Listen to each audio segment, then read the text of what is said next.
só meu desejo é: vem reinar de novo em mim, reinar em mim com teu poder sobre a escuridão, sobre os sonhos meus. Tu és o Senhor de tudo que sou. Vem reinar em mim, Senhor.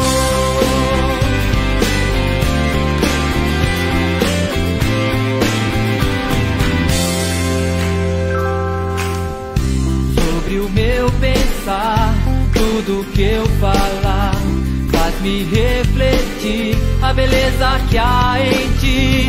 Tu és para mim mais que tudo aqui.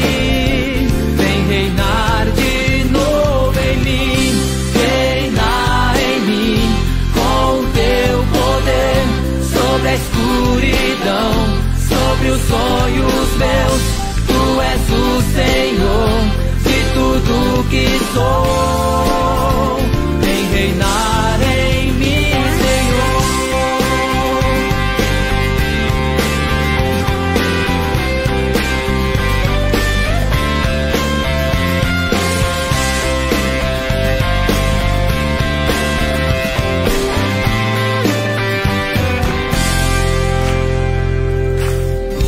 Sobre o meu pensar, tudo que eu falar, faz-me refletir a beleza que há em ti. Tu és para mim mais que tudo aqui. Vem reinar de novo em mim, reinar em mim com teu poder sobre a escuridão, sobre os sonhos meus. Tu és o Senhor de tudo que sou. Vem reinar em mim, Senhor, reinar em mim com teu poder sobre a escuridão, sobre os sonhos meus. Tu és o Senhor de tudo que sou. Vem reinar em mim, Senhor, reina sobre mim. Reina sobre mim, em mim, Senhor.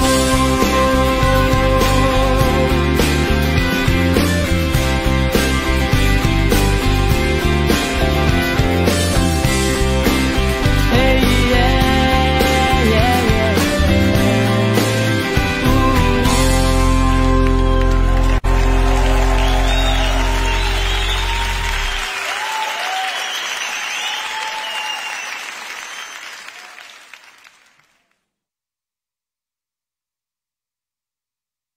Meus irmãos, paz, vamos ficar em pé, todo mundo? Vamos começar a nossa aula. Ai. Glória a Jesus, né? O Senhor é muito bom. Ô Diego, abençoa a gente daí mesmo. Ora por nós aí. Jesus responde.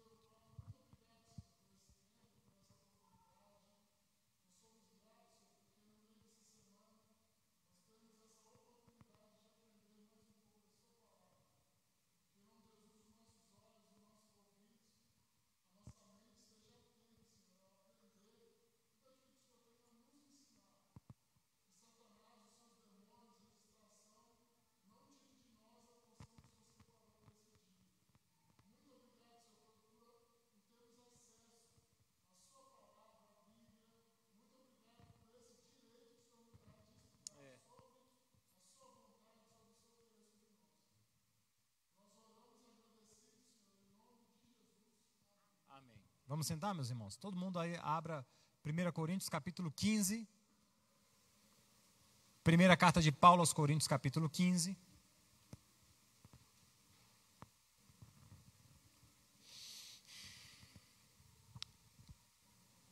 Na aula passada, eu falei desse capítulo todo, né? E eu estava meditando, eu ia terminar a aula hoje e aqui pensando. Esse capítulo é o fundamento dos cristãos, né? E aí eu passei até o versículo 11, novamente aqui, e no final da aula a gente decide se a gente faz, se a gente pega, porque eu peguei um capítulo todo, só que esse capítulo todo eu falei rápido, Vocês entenderam? Mas eu acho que é importante, é crucial para um cristão ter as coisas muito bem fundamentadas.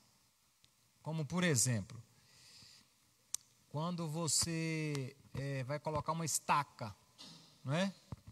Quando você bate uma estaca, para que ela não sofra nenhum tipo de flexibilidade ou não fique folgada ali, o que a gente tem que fazer? Vou colocar aqui uma madeira aqui no chão e eu preciso que essa madeira seja o suporte para um portão, por exemplo. Ela pode ficar frouxa? O que eu tenho que fazer para ela ficar fixa, ela ficar bem firmada? Bater, bater. Isso fala de repetição. Então é bater no mesmo lugar. Sempre, sempre, sempre, sempre. Isso vai fundamentar.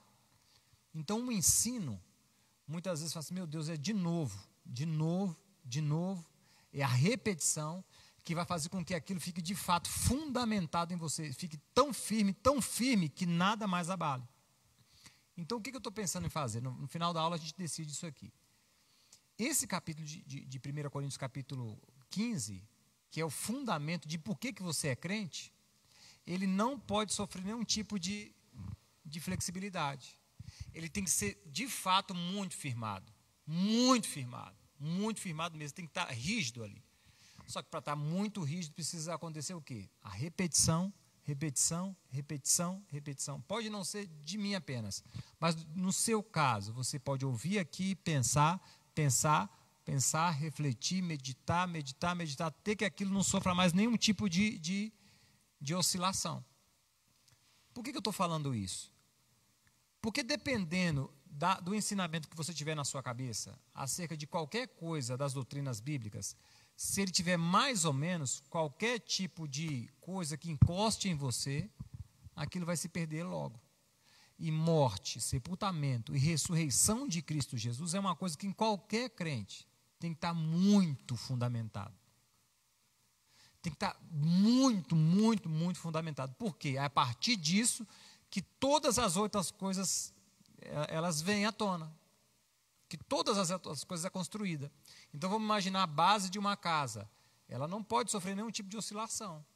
Imagine que a base de uma casa trinque ali. O que vai acontecer com as paredes? Ela vai trincar. Então isso que eu trouxe para vocês da aula passada, pessoal, ela é o fundamento do cristão. É fundamental. E aí no final da aula eu vou decidir se a gente parte semana que vem para o capítulo 16 e encerra, ou se eu partilho esse capítulo em mais 2 aulas. Mas no final a gente decide sobre isso aqui. Hoje, nós vamos passar novamente, relembrar algumas coisas, tá? E vamos até o versículo 11, né? Só lembrando aqui, o que vocês lembram de 1 Coríntios, capítulo 1 até o 14? É que eu estou dando essa aula, já vai fazer quase 3 meses que eu estou falando de 1 Coríntios, primeira carta de Paulo aos Coríntios. Quase 3 meses não, tem mais de 3 meses. Então é natural que os irmãos esqueçam. Mas o que é que você lembra quando fala daquela igreja em Corinto? Vamos lá. Pode ser qualquer coisa. O que vocês lembram? Essa igreja em Corinto é aquela que... Fala, Leandro. Cheia de dons.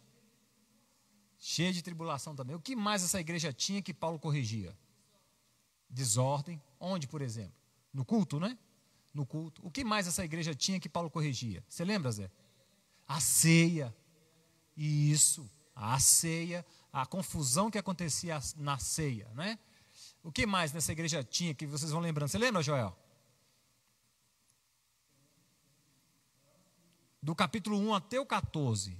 Os BO dessa igreja, as coisas complicadas. Você lembra, Ivonete? Os costumes, sim. O que vocês mais lembram? Você lembra, Denise, Diana? As mulheres que ficavam falando na hora do culto, e a gente sabe o porquê, o contexto disso. O que mais vocês lembram? Amor, o que você lembra? As comidas sacrificadas aos ídolos, não é? Pode falar, Leandro. Sim, a adoração aos deuses pagãos. O que vocês mais lembram, pessoal? Os dons, isso. Ô, Vitor, você deu golpe, né, Vitor? Vitor e Bárbara, eu vou orar para vocês, tá? Aqui, lá no início a gente falou das divisões da igreja, que tinha um partido de Paulo. Vocês lembram? É essa mesma igreja que a gente está falando. Tratou do problema da disciplina na igreja. Casamento, divórcio, novo casamento. Vocês lembram? Aquela questão de casados, solteiros, viúvos, se casa, se não casa, se pode, se não pode, com crente, com descrente, vocês lembram? Então, é essa aqui. A liberdade cristã, pode comer carne sacrificada a ídolos, não pode comer carne sacrificada a ídolos. Como é que é? Isso, moral, amoral e imoral. Aquela questão do uso do véu, pode, não pode. A celebração da ceia, igual o Zé falou ali. Os dons espirituais, lá no capítulo 13, fala sobre o quê? Coríntios capítulo 13. O tema central é o quê? Ainda que eu falasse a língua dos homens e dos anjos e não tivesse amor, o capítulo 13 aí fala depois, fala dos dons espirituais, os dons de língua. Na aula retrasada nós falamos sobre o dom de línguas e o dom de profecia. Vocês lembram? Agora no 15 ele vai tratar de um tema que aí ele pega muito pesado. É o capítulo maior dessa carta, são 58 versículos, esse capítulo aí. E aí esse capítulo é o mais longo da carta de Paulo sobre a ressurreição. E aí, como eu falei para vocês na aula passada, existia um grupo de irmãos que estavam trazendo que não existia a ressurreição dos mortos, né? E aí eu expliquei para vocês que tinha uma hipótese de onde vinha essa informação que não existia a ressurreição dos mortos. Eles estavam se apegando a quem ou ao que, vocês lembram? Por que esse grupo de pessoas dizia que não havia a ressurreição dos mortos? Calma, um de cada vez, vamos. Vocês lembram? Por que é que estavam falando, não tem ressurreição dos mortos não por causa disso aqui? Vocês lembram por que foi? Por causa do gnosticismo, que era uma corrente filosófica grega, não é? Eram pessoas que diziam que a matéria é má, mas o espírito é bom. Então Deus é espírito, se ele é espírito, ele vai tirar o espírito das pessoas e fazer com que a matéria, ela vá embora. Então a matéria não presta. Então, como é que um Deus vai ressuscitar as pessoas novamente, fazer o espírito voltar à carne das pessoas novamente? Está errado. Essa é uma hipótese. A outra hipótese era que tem os fariseus e tem os saduceus. Os fariseus acreditavam em anjos, em espírito e ressurreição. Os saduceus não acreditavam nem em anjos, nem em espírito, nem em ressurreição. A outra hipótese é que os fariseus, juntamente com os saduceus, se converteram e eles trouxeram essa doutrina para dentro da igreja. Nós acreditamos que Jesus vive, que ele morreu por nós, só que nós não acreditamos nesse negócio de anjo, esse negócio de espírito, esse negócio de ressurreição, nós não acreditamos não. Então, havia um grupo dentro dessa igreja que estava pregando essa questão da ressurreição, não é? Por isso que lá no verso 33, vamos lá, ler o verso 33, eu não vou falar sobre ele não, só vou falar até o 11, tá? Por isso que lá no verso 33 diz bem assim, 32, 33, não se deixe enganar pelos que dizem essas coisas, pois as más companhias corrompem o bom costume ou o bom caráter. Por que é que Paulo está falando que as más companhias corrompem os bons costumes? Porque a relação com esses irmãos que não acreditavam na ressurreição dos mortos estava fazendo o que com os irmãos que acreditavam? A descrença. Então, de forma em que, dependendo com o que você relaciona, se você não tiver muito bem fundamentado um conceito ou um conhecimento, você vai oscilar. Então, esses irmãos, estima-se que essa igreja era uma igreja nova. Tinha cerca de 10 anos essa igreja. A igreja estava começando. Não é?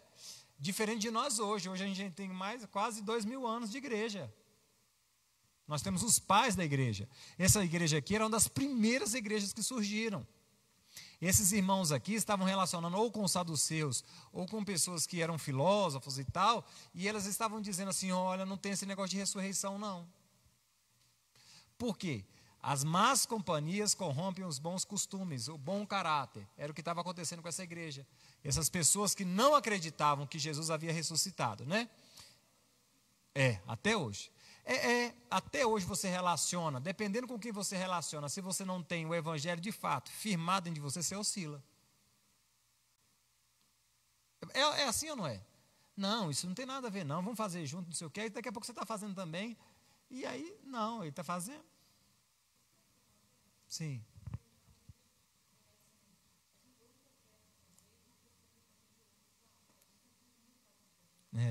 Mas, geralmente, assim, o que vale é o que está escrito.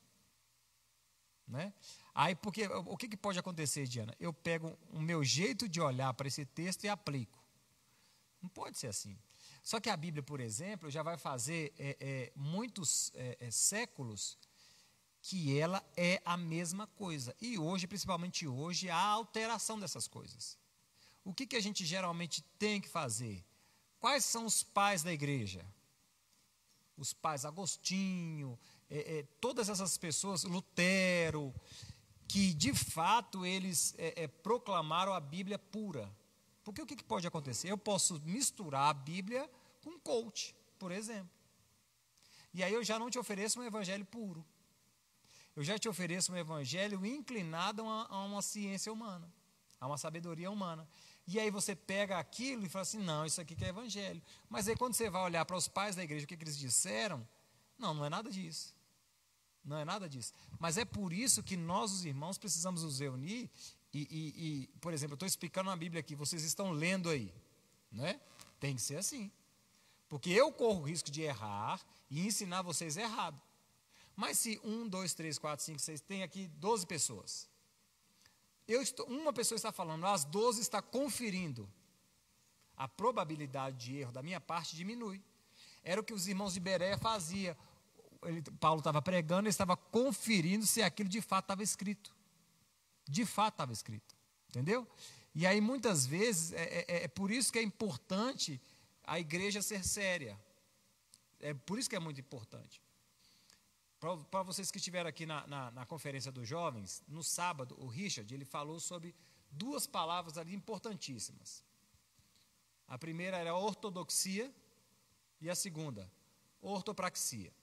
O que é ortodoxia? É o ensino verdadeiro. É o ensino, é a parte teórica, digamos assim. E o que é a ortopraxia? É a prática daquela teoria. Agora vamos lá. Imagina que nós não tenhamos um ensino puro e verdadeiro. E você pratica aquilo que não é verdadeiro. Qual que é o pior? Uma igreja que tem ortodoxia, que tem um ensino certo e as pessoas não praticam, ou a igreja que tem um ensino errado e as pessoas praticam esse ensino errado? Qual que é a melhor opção? Ortodoxia é o ensino certo. Ortopraxia é a prática do ensino certo. Aí, a outra igreja tem um outro nome que é o ensino errado e as pessoas praticam o que foi ensinado de forma errada. Qual que está mais distante? A que ensina certo e não pratica, ou a que ensina errado e pratica? Se eu ensino certo e não pratico, é mais errado do que eu ensino errado e pratico? Vamos lá, eu estou ensinando uma coisa certa para vocês. Vocês não praticam. Vamos só pensar. Eu estou ensinando o certo. É a base, ortodoxia. Só que vocês não praticam. Sim, isso. Agora vamos imaginar que eu estou ensinando o errado para vocês. E vocês praticando. A opção 1 ou a opção 2 que é a mais complicada?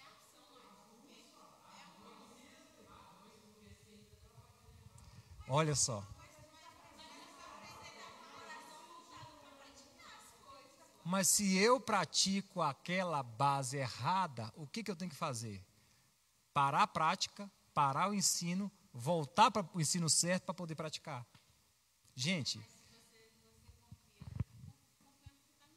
mas essa que está a grande questão. É por isso que todos têm uma Bíblia.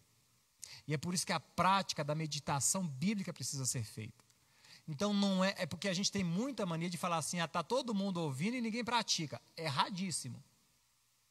Mas partindo do pressuposto que tem um ensino correto e não está coerente com a prática, então corrige-se o quê? A prática. É o que estava acontecendo com essa igreja. Essa igreja tinha o ensino correto. O ensino da ceia era correto. A prática era correta? Não. Estava certo ou estava errado? Errado. Agora imagina, se essa igreja ensinasse a ceia de forma errada, e as pessoas aplicassem e praticassem a forma errada, e aí? Exatamente. Eles tinham que parar a prática, trocar o ensino, para quando tivesse o ensino certo, praticar da forma certa. Então, gente, é feio você pregar e não praticar? É. Pior, você praticar uma coisa que não é verdade.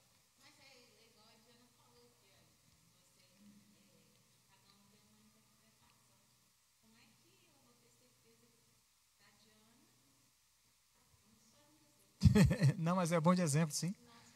Sim. Muito bom.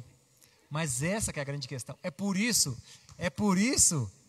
que existe alguém que é o nosso, de fato, instrutor. E aí entra na espiritualidade. E eu quero que vocês digam o nome dele. Quem? Espírito Santo. Aí o Espírito Santo, é por isso que o nosso relacionamento com o Espírito Santo, pessoal, precisa estar afinado. Porque eu, de fato, posso te ensinar uma coisa errada. Sério, e a minha probabilidade de ensinar errado é muito. Quer ver se minhas emoções estiverem alteradas. Se eu estiver com raiva de alguém aqui, se eu estiver triste, óbvio que eu vou falhar. Óbvio que eu vou falhar. É óbvio. É óbvio que eu vou vacilar, porque a minha informação, o meu ensino a vocês está contaminado. Agora vamos lá. Que o amor de Deus, o Pai. Vocês acham que o amor de Deus é importante, sim ou não? De 0 a 10. 10, ok. A graça de Jesus é importante, sim ou não? Sim. De 0 a 10, quanto? Aí ele vai dizer o amor de Deus, a graça de Jesus e a comunhão com o Espírito Santo.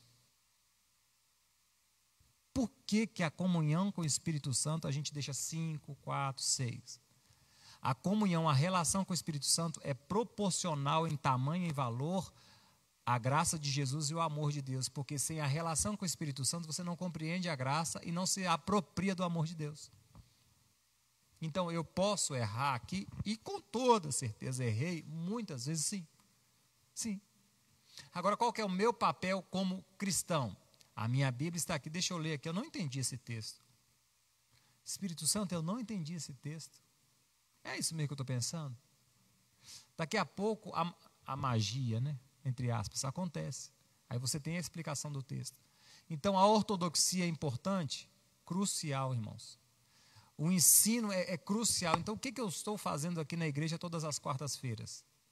Muitas vezes tem uma base que foi mal fundamentada, Bruno, e eu tenho que quebrar essa base e criar uma nova base. Ah, pastor, mas tudo que você ensina as pessoas não praticam. Mas o fundamento precisa ser colocado. Não está coerente com o ensino, pastor. Não está coerente com o ensino. Isso é outra coisa. Então a gente acerta a coerência, porque se eu aprendi dessa forma, eu tenho que praticar aquilo que eu aprendi nas Sagradas Escrituras. Agora imagine se eu ensino errado para vocês. Quer ver? Eu vou trazer 2 ensinos aqui para você. 2 ensinos. 2. Presta atenção em todos eles, nos 2. O ensino desse lado aqui funciona da seguinte forma. Não posso me salvar. Jesus morreu na cruz, foi sepultado e ressuscitou ao 3º dia. E isso me salva. Um ensino. O outro ensino.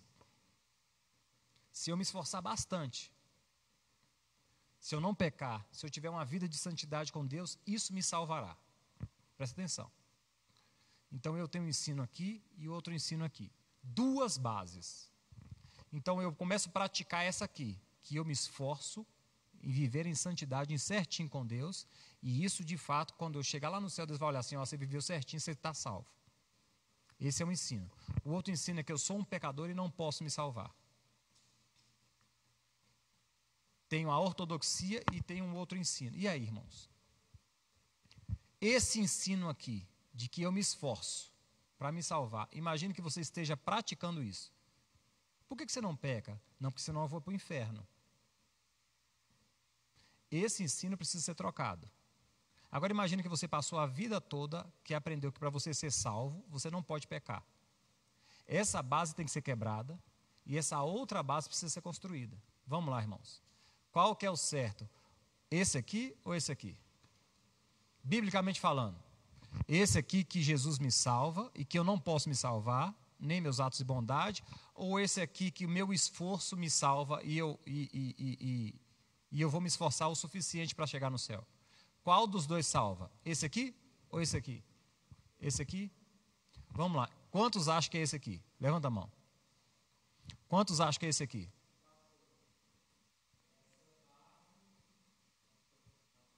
Ortodoxia, sim. Mas aí é que tá, mano. Se você pensa que, de certa forma, se você se comportar certinho, você se salva, esse já é um ensino falso. Esse aqui, irmãos, não existe. Tem, mas isso não é para a sua salvação. Você não consegue se salvar. Esse anula o de cá. Por exemplo, se eu, Diana, isso é muito bom, tá, Diana?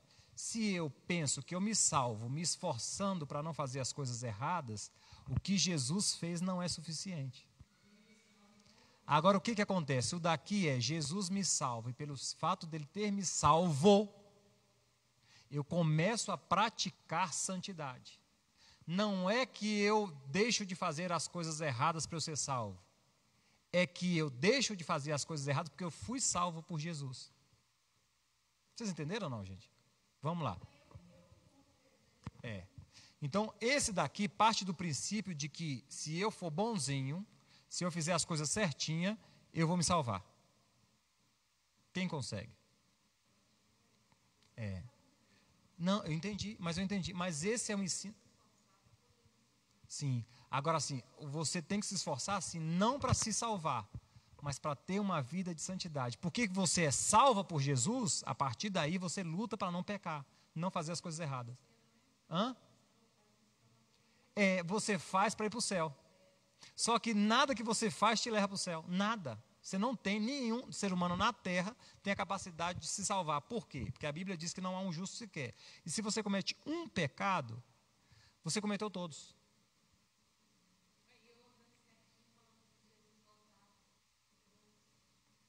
Ensino errado. Você está me entendendo? A base. Agora, essa base ela precisa ser quebrada. Só que imagina que você passou anos pensando nisso e vivendo dessa forma. Nesse comportamento de eu vou me comportar dessa forma, porque senão não vou para o céu. Não vou pecar, senão não vou para o céu. Não vou pecar, senão não vou para o céu. Gente, crente não pode pecar, não é porque ele não vai para o céu. É porque Jesus o salvou e agora ele é uma nova criatura e ele vive uma nova vida. É óbvio. E aí uma coisa é a salvação, justificação, outra coisa é o processo de santificação. Então, uma vez que Jesus me salvou, né, estou salvo para sempre. Eu já vou explicar para vocês como é que Jesus salva. Tá? Pode falar, Joel.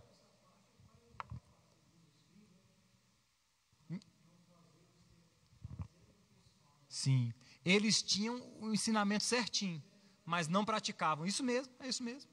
É isso mesmo. Mas, por exemplo, agora imagina se eles ensinassem uma coisa, se eles ensinassem, eles, por exemplo, ensinavam que eles conseguiriam se salvar. Se eles obedecessem à lei e cumprissem a lei, isso salvaria eles. O problema é quando eles erravam numa coisa só. O que acontecia? Errou em todos os pecados da lei. Ele cometeu todos os crimes se ele cometeu um. Pessoal, vocês entenderam por que essa base precisa ser reconstruída? Agora, qual é o meu processo com vocês? Quebra essa base e construa uma nova base. Como é que o ser humano é salvo? Como é que a graça nos alcançou? Como é que funcionou? Como é que fomos alcançados pela graça? O que é a graça? É uma coisa que você não merece. É um presente que você não merece. Você não merece isso aqui, não. Eu vou lá e te dou. Na verdade, você me fez mal, muito mal, e eu vou lá e te presenteio com R$1 milhão. Mas por que você está me dando isso? Porque eu quis. Mas isso é graça. Você está me entendendo? É tão difícil que é impossível de ser praticado por humanos, a não ser que esses humanos sejam transformados pelo Jesus que os salvou. É nessa que você olha para Deus e fala assim, impossível. E aí quando você começa a praticar certas coisas, você vê que foi a graça de Deus, que você não tem essa capacidade. É o que Paulo vai dizer aqui. Irmãos, pelo amor de Deus, lembre-se disso. Eu vou para o céu não porque eu pratico bondade. Eu vou para o céu porque Jesus morreu na cruz por mim, perdoou os meus pecados, foi sepultado e ressuscitou. Agora, uma vez que eu sou salvo, eu pratico santidade, eu me esforço para não fazer o errado. Eu me esforço para não pecar. Então eu venho para a igreja não para ser salvo. Eu venho para a igreja porque os salvos congregam. Por que eu leio a Bíblia? Para ir para o céu? Não, não, não. Eu leio a Bíblia porque eu já saí do inferno. Vocês estão me entendendo? Eu estou filosofando demais. É porque é tão simples, mas isso aqui está tão enraizado. A minha prática do meu esforço para me salvar, se eu pratico isso aqui para me salvar, então eu anulo o que Jesus fez, não é suficiente. Então tudo bem que Jesus me ajudou morrendo na cruz do Calvário, mas eu tenho que ajudar Jesus também a me salvar. Acabou. O que você está dizendo? Que a obra de Jesus não foi suficiente. A obra de Jesus foi suficiente para quê? Para salvar você do inferno. Então, uma vez que você entregou a sua vida a Cristo Jesus, você não vai mais para o inferno. Agora, Wellington, que eu sou convertido, que eu não vou mais para o inferno, como é que eu me comporto? Como é que eu me porto como crente? Lutando contra o pecado, vivendo em santidade. Isso é efeito colateral de você ser salvo. Vocês entenderam? Agora vamos lá. Aí no verso 1 e 2 do 15 aí, olha o que Paulo vai dizer. Ó, irmãos, eu falei, você acredita que eu falei 30 minutos? Não tem condição um trem desse, não. Eu já falei 30 minutos. Aqui está 8h35 e eu comecei atrasado. Vamos lá. Tá dizendo, tem alguma pergunta aí, Leandro? Que eu estou sem celular aqui. Vamos lá. Agora, irmãos, quero lembrá-los das boas novas que lhes anunciei anteriormente. Vocês a receberam e nelas permanecem firmes. O 2. São essas boas novas que os salvam, se continuarem a crer na mensagem, como lhes anunciei, do contrário, sua fé é inútil. Eu lhe transmiti o que era mais importante e o que também me foi transmitido. Olha só, Cristo morreu por nossos pecados, como diz as Escrituras. 4. Ele foi sepultado e ressuscitou no terceiro dia, como diz as Escrituras. Pronto. Agora vamos lá, pessoal. Isso aqui é crucial. O que Paulo está falando para essa igreja nova? Ele vem lembrar para esses irmãos o evangelho que alcançou eles. O que é o evangelho, irmãos? O que é o evangelho? Evangelho é que Deus se reconciliou com o homem através da morte, sepultamento e ressurreição de Cristo Jesus. Isso é evangelho. Eu era inimigo de Deus, por quê? Porque Adão pecou. Eu sou descendente de Adão, eu estava separado de Deus. E o que Jesus fez? Jesus me religou a Deus novamente. Vocês estão entendendo isso aqui? Isso é evangelho. Isso é evangelho. Agora vamos lá. Paulo vem lembrar esses irmãos que tinha pregado no início da igreja. E aí no início fala bem assim, agora, irmãos, quero lembrá-los das boas novas que lhe anunciei anteriormente. O que Paulo anunciou? Que evangelho é esse? Que boas novas é essa? O que é as boas novas? Fala aí, João. O que é boas novas? O que é evangelho? Que Paulo pregou para esses irmãos? Eu acabei de falar. O amor de Jesus. O que é o amor de Jesus? O homem, Deus reconciliou com o homem através da morte e ressurreição de Jesus Cristo. Esse é o evangelho, essa é a boa nova. O que Paulo está falando? Eu vim aqui, pessoal, eu preguei, a igreja começou em cima dessa boa nova, desse evangelho. Eu vim aqui fazer o quê? Está aí no versículo 1. Lembrá-los das boas novas que lhe anunciei anteriormente. Vocês a receberam e nelas permanecem o quê? Firmes. Vamos lá, irmãos. Do 1 ao 14 teve um monte de problema. Mas vamos lá pensar, irmãos. Vamos lá só pensar. Se eu for um mau pastor, que é o que acontecia nessa igreja lá, isso me leva para o inferno? Não. O que me leva para o céu? O que Jesus fez na cruz. O que Jesus fez na cruz é o que me leva para o céu. As minhas ações não me levam para o céu. As minhas ações aqui na terra mostram se eu sou do céu ou não. Se eu for um péssimo pastor, isso não me leva para o inferno. Se eu for um bom pastor, isso não me leva para o céu. O que me leva para o céu? O que Jesus fez por mim na cruz do Calvário. Mas uma vez que Jesus fez isso por mim na cruz do Calvário, o que eu tenho que ser como pastor? Um bom pastor. Olha a diferença. Você entendeu? Pode falar. Sim.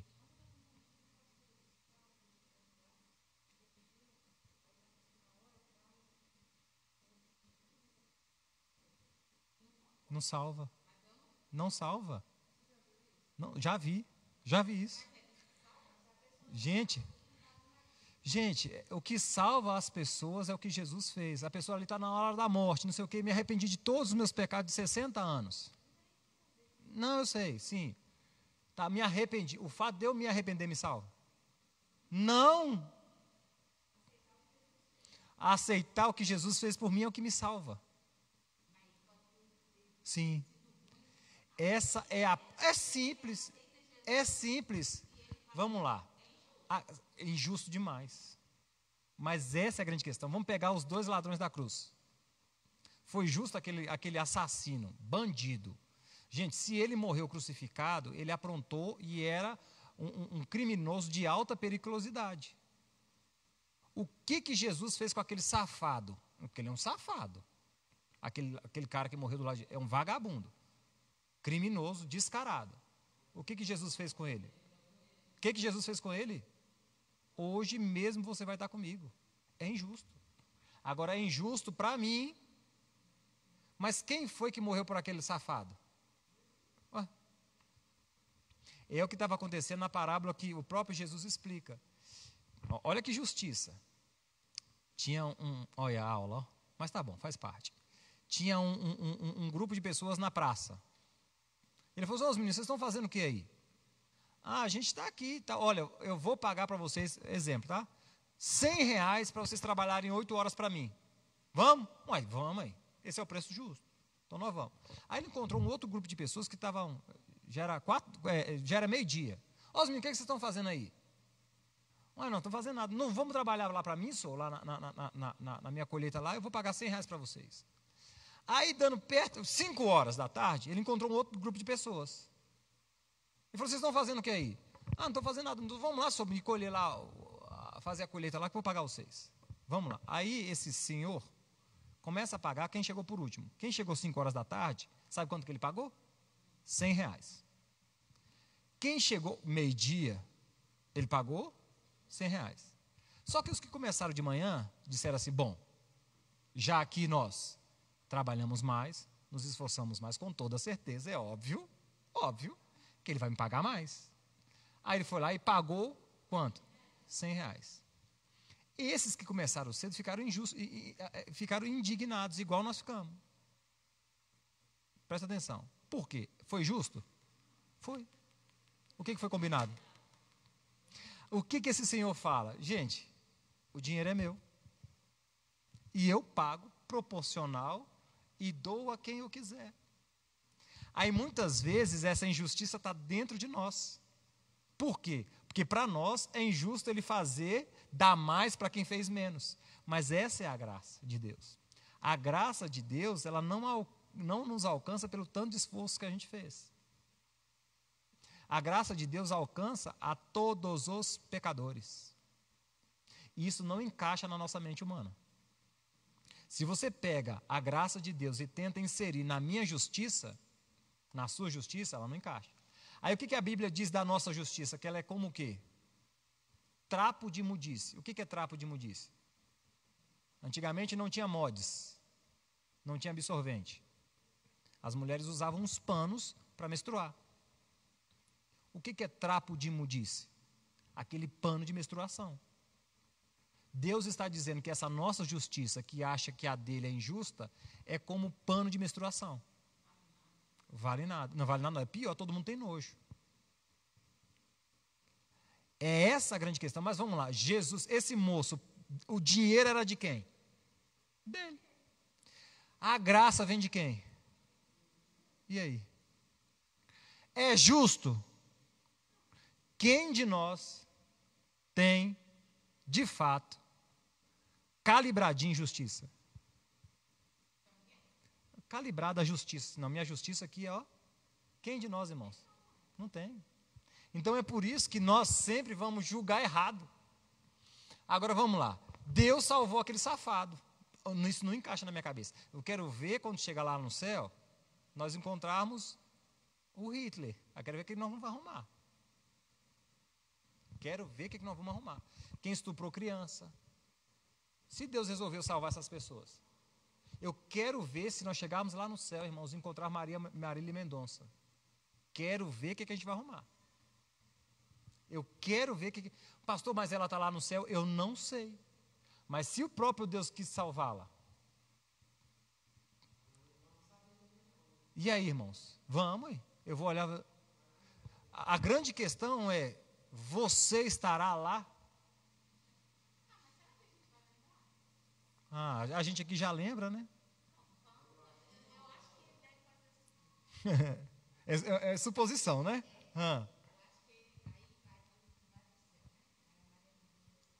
Sim. Mas e se lembrar? Mas, por exemplo, esse ladrão da cruz, o assassino.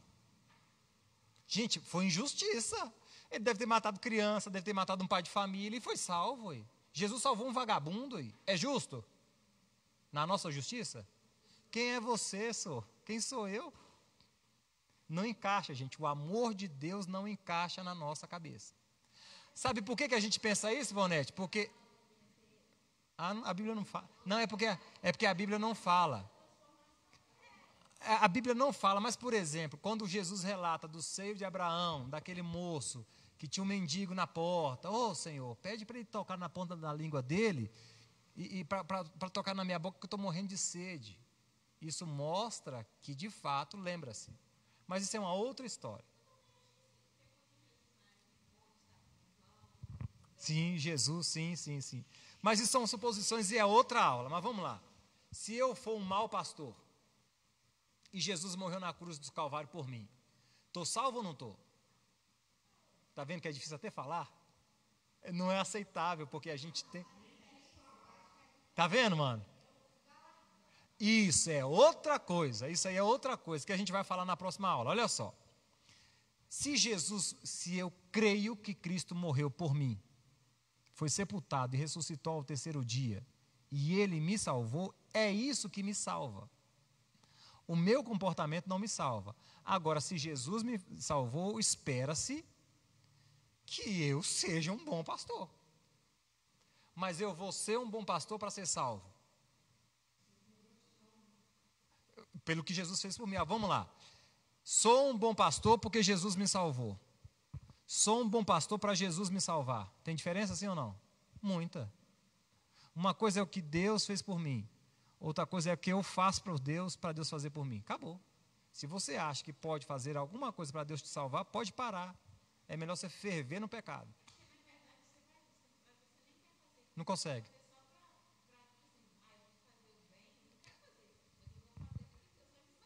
Acabou. Mas uma coisa é, vou fazer o bem para Deus me salvar. Errado. Vou fazer o bem porque Deus me salvou. Esse é a grande questão. Parece que é insignificante, mas não é. É completamente contrário. Vou fazer o bem para Deus me salvar. Não vai te salvar porque você fez o bem. Não vai, porque o bem que você faz tem interesse. A maioria deles. Por exemplo, o nosso filho. Todo mundo ama um filho aí. Não é possível. Meu bebê, não sei o quê. Aí quando a gente está com raiva do menino maiorzinho, fala assim, passei a vida toda cuidando de você. Agora você me faz um negócio desse. Cadê? É só você ficar com raiva que você percebe que tudo que você fez por ele, você esperava pelo menos, e é natural de todos os seres humanos, pelo menos que ele te respeitasse, pelo menos que ele tivesse um pouco de bondade com você, porque você criou tão bem criado, deu a vida para aquele menino, e esse menino agora está atribulado desse jeito. É assim ou não é, irmãos? Basta você ficar com raiva que você vê que todos os seus atos de bondade tinha pecado neles. Agora, como é que eu julgo? Você ia falar, Ivonete, eu te interrompi. Passou? Vamos lá. Gente, aí aquela igreja, por exemplo, tinha umas cuangas lá da comida sacrificada aos ídolos. Entendemos que se pegou ali, uma comida ali oferecida a Iemanjá ali, a um Exu caveira, por exemplo, eu sei que eu não posso comer aquele trem. Eu comi, de novo, eu comi aquilo. Vou para o inferno, sim ou não? Por que eu não vou para o inferno? Porque o que me faz ir para o céu é o ato de Jesus Cristo na cruz do Calvário. E uma vez que Jesus me salvou, eu não como aquilo porque Ele escreveu para não comer. Agora, se eu errar e comer, irmãos, vou para o inferno? Então, a comida sacrificada ao ídolo é mais forte do que a obra de Jesus na cruz do Calvário. Vocês estão me entendendo, gente? Isso aqui precisa estar fundamentado. Eu vou repetir quantas vezes forem necessárias. Vamos lá. Coloquei o véu e vim para a igreja. Vou para o céu ou vou para o inferno? Jesus morreu por mim, tá? Jesus morreu por mim, sou salvo, e eu vou colocar o véu para vir para a igreja. Que é o que está acontecendo com esses irmãos ali. Coloquei o véu, vim para a igreja. Estou salvo ou não estou? Sim, sim. Mas eu estou com véu. Estou salvo, sim ou não? Agora vamos ao contrário. Jesus morreu por mim, vou para a igreja sem o véu. Estou salvo ou não estou? Jesus morreu por mim, coloquei o véu, vim para a igreja. Estou salvo ou não estou? Sim. Agora vamos lá. Eu estou com anga na igreja.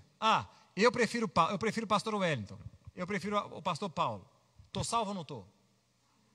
Olha, eu não prefiro nenhum deles. Eu prefiro o reino de Deus e tu. Estou salvo ou não estou?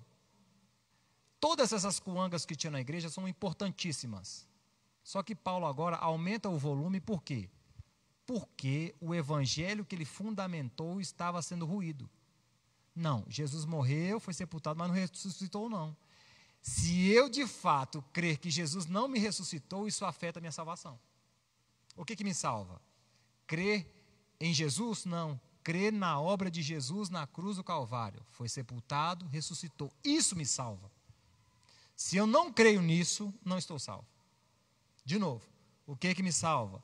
Crer que Jesus morreu, foi sepultado e ressuscitou. A partir daí eu começo agora a me comportar bem, ser uma nova criatura e viver um processo de santificação. Se eu só penso, Bruno, não, eu creio que Jesus morreu, eu creio que Jesus foi sepultado, agora, creio que Jesus ressuscitou, aí já é demais. Estou salvo ou não estou? Não. Vocês estão me entendendo, gente? Uma coisa é o evangelho. O que é o evangelho? Cristo morreu por todos os pecadores, foi sepultado e ressuscitou ao terceiro dia. Isso é o que salva os pecadores. Cristo morreu, foi sepultado, mas eu não acredito que ele ressuscitou. O que Paulo vai dizer aqui? Vou ler agora, depois dessa explicação, vou ler novamente o texto. Agora, irmãos, quero lembrá-los da boa nova que lhes anunciei anteriormente. Vocês a receberam e nelas permanecem firmes. Só que tinha um grupo na igreja que estava dizendo, tudo bem que Jesus morreu, tá? Tudo bem que ele me salvou, tudo bem que ele foi sepultado, mas não ressuscitou não. Pronto, acabou. Aí, são essas boas novas que o salvam. O que salva, gente? Dois aí, Lê aí na sua versão. Pode ler na sua mesma, Diana. Os 2 aí. Na sua. 15:2. O que salva? Tá chegando não, Diana? Tadinho. Tem problema, a letra pequenininha, né? São essas boas novas que o salvam. Sim. Tem alguém com a versão diferente? Tá, lê na sua aí. Como é que está na sua? O versículo 2. Por meio dele o quê? Do evangelho. Vocês são salvos. Continua.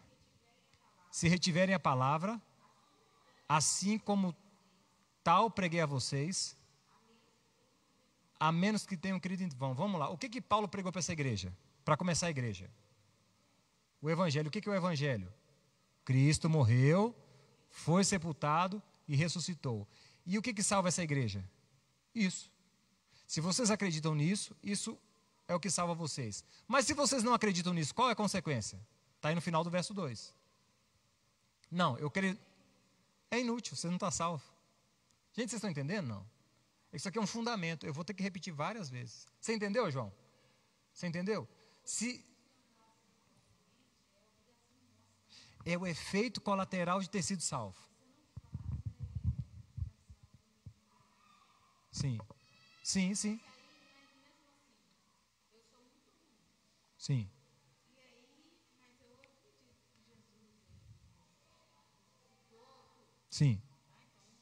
Sim.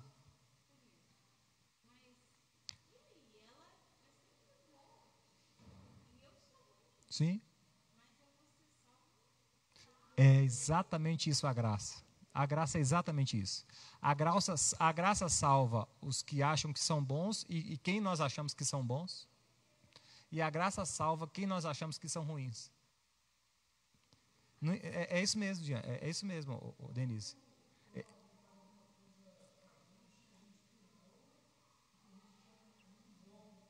É, não encaixa mesmo, não. A graça de Deus, a graça de Deus é de fato assim. Ela alcança os bons, quem acha que é bom. Por exemplo, quem na Bíblia você achava que era bom ali? Os samaritanos ou os judeus? Quem eram os bons? Os judeus. Os judeus eram perfeitos, eles não pecavam, hein? Eles eram bons mesmo. E os samaritanos? Todo avacalhado. Vamos lá, aquela pecadora, prostituta. A prostituta. Aquela que casou várias vezes, que Jesus ofereceu água para beber. Que Jesus pediu água para ela beber. Entre ela e um judeu, quem é o bom e quem é o ruim? Vamos, gente.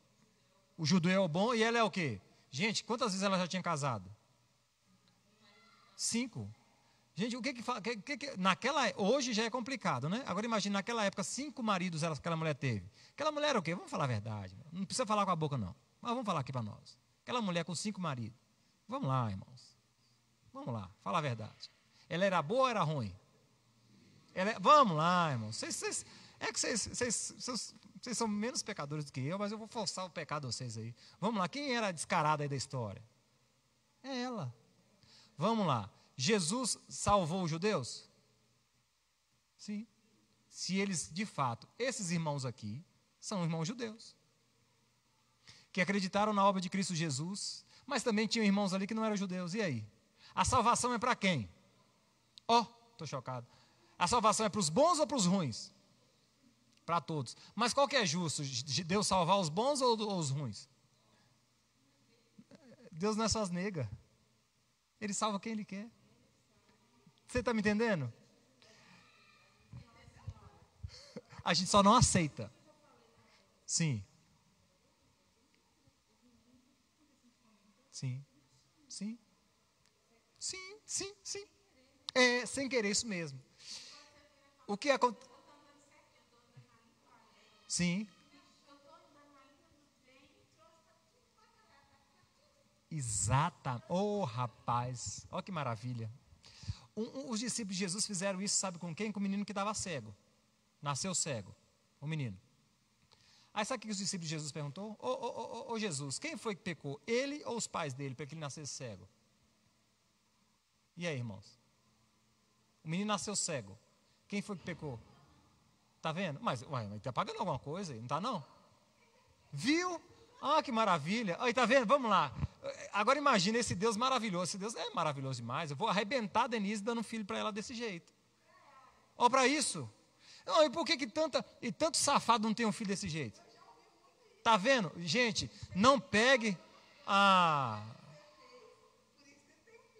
Quem fala isso, de fato, não conheceu o amor de Deus. Porque, de fato, a sua vida já é pesada e, como se não bastasse, acrescenta um pouquinho mais de peso. Como se ele tivesse a capacidade de discernir por que você está de fato assim. Irmãos, há coisas aqui na terra que não tem explicação. Eu não sei, irmãos. Por que o Caio é desse jeito, irmãos? Me diz aí. Eu quero que vocês me digam. Que pecado violento foi esse que a Denise cometeu, que tem um filho assim? Todo mundo aqui conhece o Caio, não conhece? Todo mundo? Vamos lá, e aí? Eu quero que vocês me expliquem agora. É justo?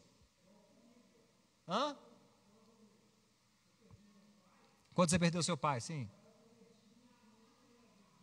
Sim.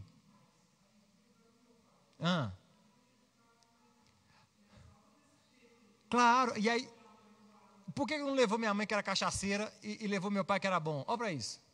Agora eu quero que vocês me respondam então. Então vocês me respondem que eu quero ver. Eu quero que vocês me respondam então essas questões aí.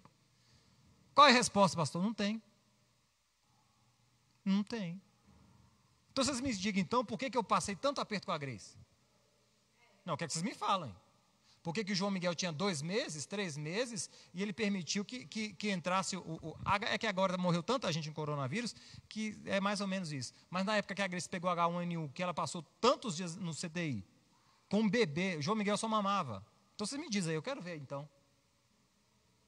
Aí se eu pego que Deus é ruim, eu quebro minha relação com Ele. Mas se eu percebo que mesmo que ainda que eu ande pelo vale da sombra da morte, Ele estaria comigo, isso é o que me fortalece. Olha para aí, irmão. É profundo, tá? É essa a grande questão.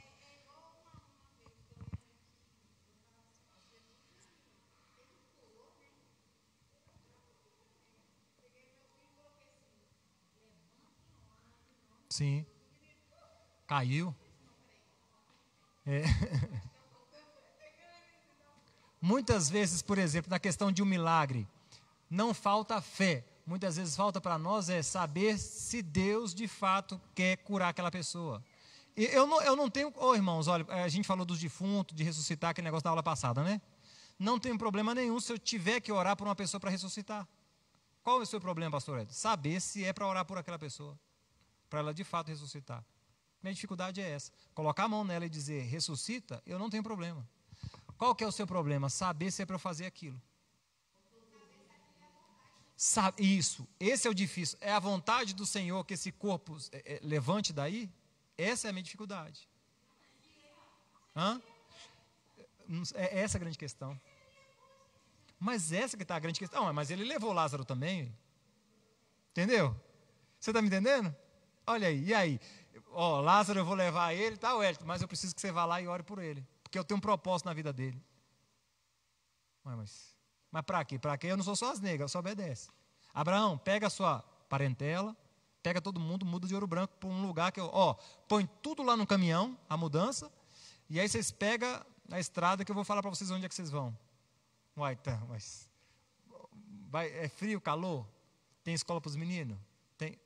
E aí, irmãos? E aí? Quem aqui conseguiria? Saber se é a vontade de Deus é que está a grande questão. Mas como é que a gente sabe? Afinado e alinhado com o Espírito Santo. É o Espírito Santo que comunica conosco, irmãos. É o amor de Deus, a graça de Jesus e a comunhão, a relação com o Espírito Santo. Ô Espírito Santo, o pastor Ed falou do senhor lá e tal, eu estou aqui igual um doido conversando com o senhor, entendeu? E tal. Hoje eu fui orar na minha sala. Eu cheguei num ponto que eu falei assim, não sei orar. Por que esse Deus assim? Porque eu tinha um Deus na minha cabeça e tal, só que esse Deus vai... Quando eu olho para a soberania de Deus, para esse Deus aí, que salva safado, e que as pessoas boas às vezes ficam sofrendo, ele não encaixa na minha cabeça. Então não sei nem como falar com esse Deus soberano e todo-poderoso. Aí o que a Bíblia diz? Que o Espírito Santo intercede por vocês com gemidos inexprimíveis. Então quando você ora, é como se, digamos que o idioma lá no céu fosse chinês, o mandarim, né? A língua lá dos chineses. Fosse mandarim, eu orasse em português. O que o Espírito Santo faz? Traduz. Mas ele não traduz assim, se eu orar, por exemplo, Deus e tal, cura o Caio completamente. Se há um propósito de Deus na vida do Caio, que eu não saiba qual que é, o que o Espírito Santo vai orar para Deus? Deus, o Herto falou do Caio, e não é para você salvar ele se sente grato porque ele está passando por esse processo na vida dele. Eu não sei que o Espírito Santo ora e conversa com Deus. O que a Bíblia diz é que eu não sei orar.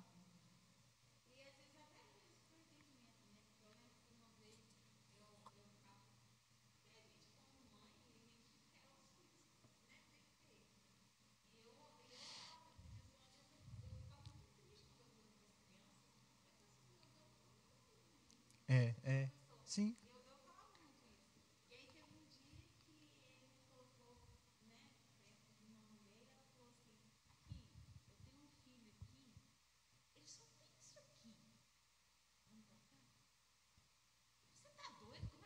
Amor. Sim, não troca. Olha o que Deus fez com a gente. O Paulo Borges que fez esse exemplo. Para encerrar, tá? Olha, eu não consegui dar aula, mas ótimo, tá?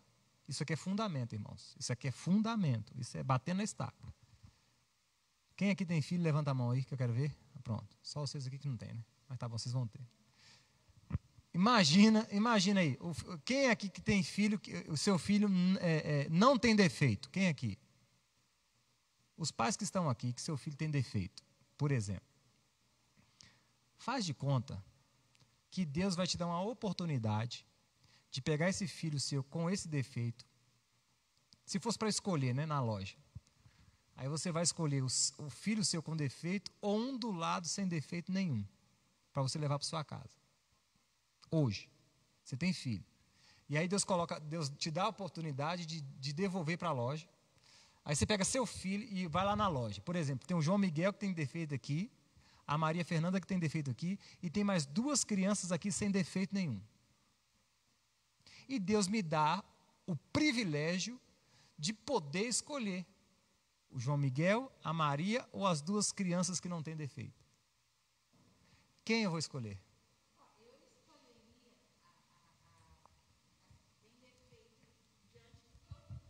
Sim, sim. Mas vamos lá.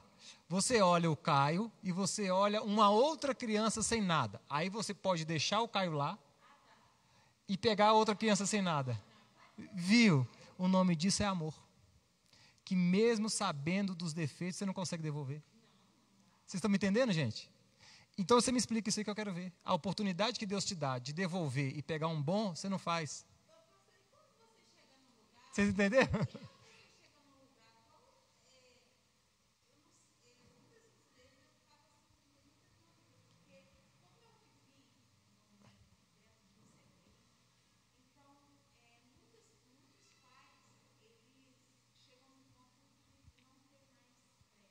Sim. É muito sofrimento, né? Sim.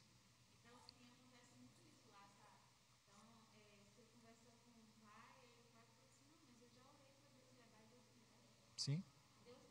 Sim, é.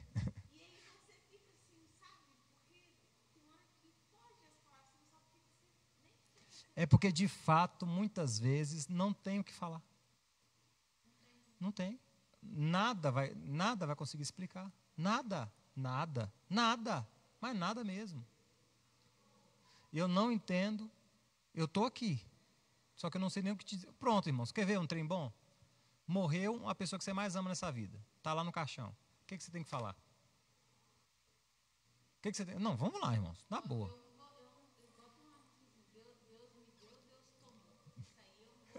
Vamos lá, irmãos. A pessoa está lá, né? Sofrendo e chorando porque morreu. Mãe, ou pai, ou filho. Vamos lá. Tem palavra certa, irmão, para falar? Tá vendo? E aí? Então eu quero que vocês resolvam. É essa que é a grande questão. Não há manual, irmãos. Não há manual para quem está de luto.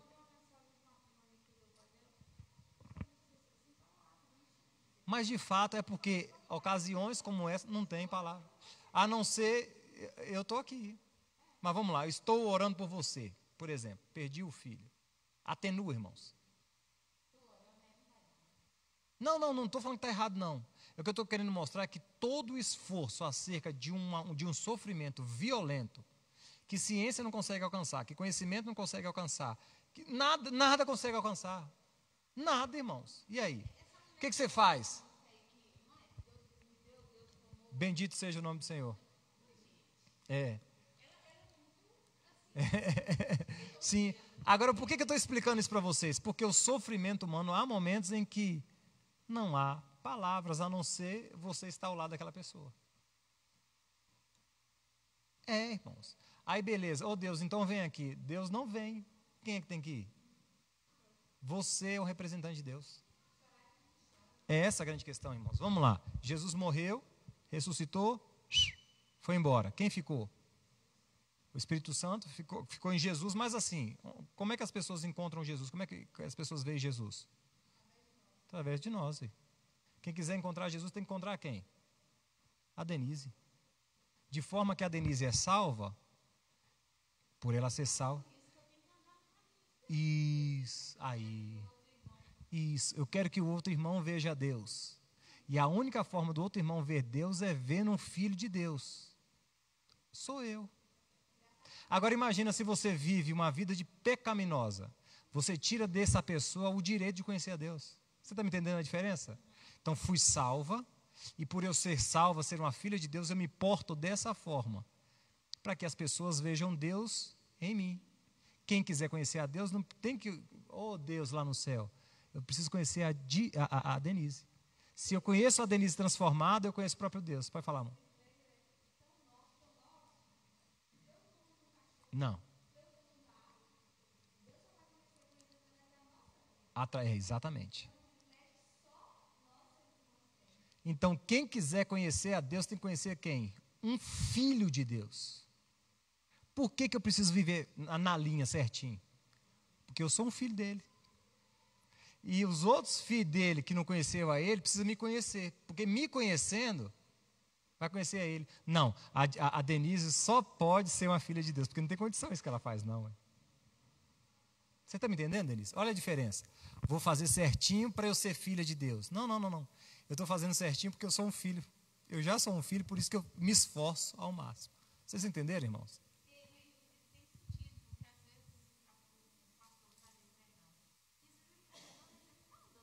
Não está não.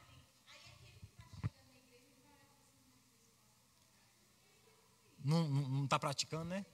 Por exemplo, olha só, a Denise trabalha na academia. Eu trabalho aqui na igreja. As pessoas, as ímpias, os ímpios, por exemplo, que precisar conhecer a Deus e que vão na academia, tem que conhecer pastor Wellington ou a Denise? Pessoas que não conhecem a Deus e que vão à academia, tem que conhecer o Wellington ou a Denise? Ela. Por quê? Porque se conhecer ela na academia, conhece o próprio Deus. Vocês acham por que vocês estão nessa cidade, gente? Naquela rua, nessa casa e nessa família? Gente, é simples. Você está naquela academia, de forma que quem vá àquela academia vai conhecer lá Deus. Através de quem? De você. As pessoas não vão conhecer, as pessoas da sua academia dificilmente conhecerão a Deus através da minha vida, mas através da sua conhece. Por que você está trabalhando lá? Por causa do dinheiro mesmo? Vocês acham mesmo que é por causa do salário? Você está naquela empresa lá, você acha mesmo que é por causa do dinheiro? Você na sua loja lá com seus clientes. Quem quiser conhecer a Deus, Deus dá um jeito de fazer lá na sua loja. De forma que quando encontrar você, assim, não, ele não é normal, não. Ele é um filho de Deus. Eu hoje conheci o filho de Deus. Vocês estão me entendendo, gente? É assim. Por que eu tenho que andar na linha? Não é porque eu vou ser salvo nem vou ser um filho de Deus. É porque eu, sendo um filho de Deus, eu me porto como um filho de Deus.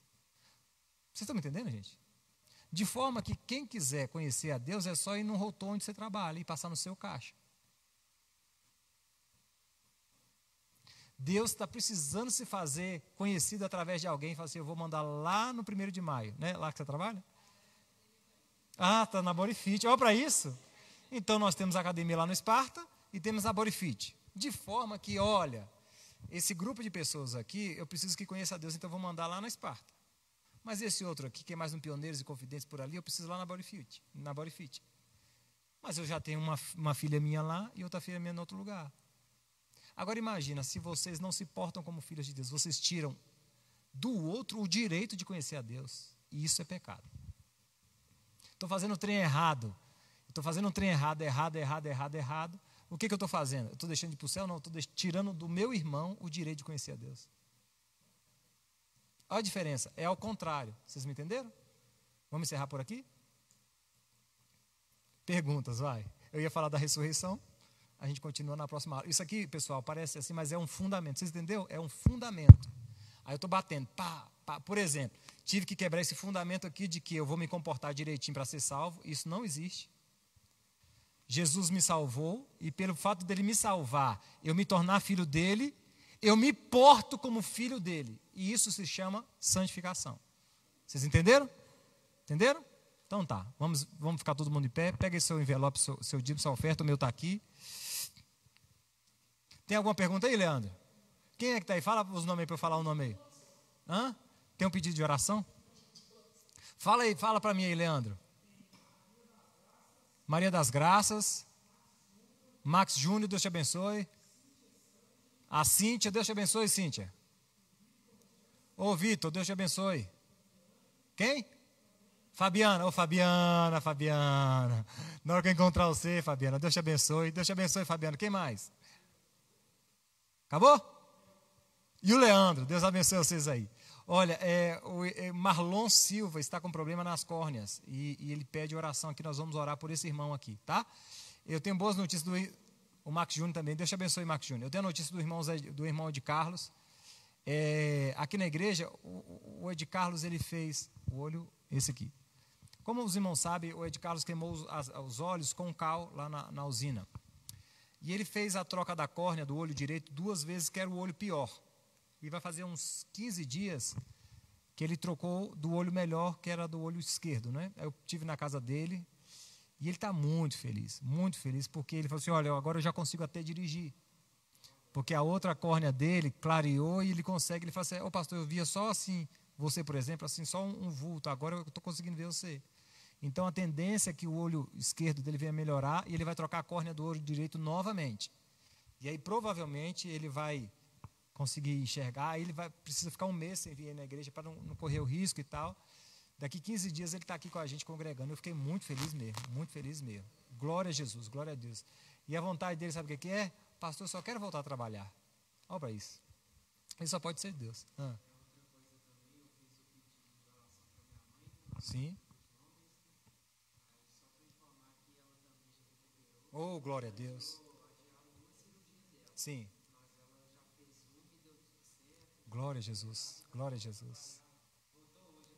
Já está trabalhando? Deus abençoe. Amém. O Marlon, nós vamos orar por ele aqui agora, tá bom? E você pode pegar seu envelope aí, sua oferta, sua contribuição. Senhor, nós te agradecemos por essa noite, a sua palavra foi exposta. Muito obrigado, meu Deus. Muito obrigado, Senhor. Porque nós somos salvos pelo que o Senhor fez por nós. E pelo fato de o Senhor ter feito isso por nós é que nós nos comportamos. Mas nós só nos apropriamos porque o Senhor morreu na cruz, foi sepultado e ao 3º dia o Senhor ressuscitou. Muito obrigado, Senhor. Muito obrigado. Eu oro agora pelo Marlon, Senhor, que está com problema nas córneas, que o Senhor possa tocar, Senhor, e curar ele completamente, no nome de Cristo Jesus. Eu te agradeço por esses irmãos que estarão entregando a sua oferta, seu dízimo aqui agora, sua contribuição, os irmãos que estão em casa, que estarão oferecendo também, Senhor, essa gratidão ao Senhor que com o seu financeiro. Muito obrigado, meu Deus. Muito obrigado, é a nossa oração no nome de Jesus. Amém. Amém. Você pode sair do seu lugar, colocar aqui sua oferta, seu dízimo. Os irmãos que não trarão, pode ficar em pé que eu vou liberar a bênção apostólica.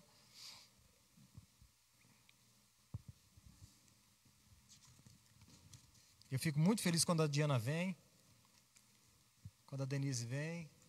O Zé Gomes e a Ivonete agora firmou mesmo. Só os menininhos deles que não vieram hoje, mas tá bom. Deus abençoe vocês. Estenda a mão todo mundo assim. Que o amor de Deus o Pai, a graça de Jesus e a comunhão com o Espírito Santo estejam com todos vocês, não só hoje, mas para todos sempre. Todos digam amém. Deus abençoe todos vocês. Uma excelente semana. Gente, domingo tem ceia, tá? Deus abençoe, meus irmãos.